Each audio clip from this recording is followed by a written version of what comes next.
how to fix your TikTok creator funds not showing up. So we're going to go ahead and open up our TikTok account. And then from here, we're going to go ahead and click on our profile on the bottom right-hand corner. From here, you want to go ahead and click on the three bars on the top right-hand corner. And then once this page pops up, you want to click on settings and privacy. From here, you can get a couple of options where you want to click on account, which is the first option right over here.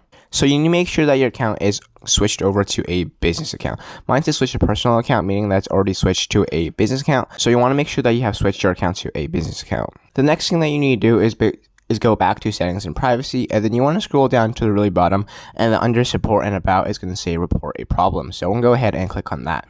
So then from here, we want to scroll down to the really bottom, and it's going to say submit a report.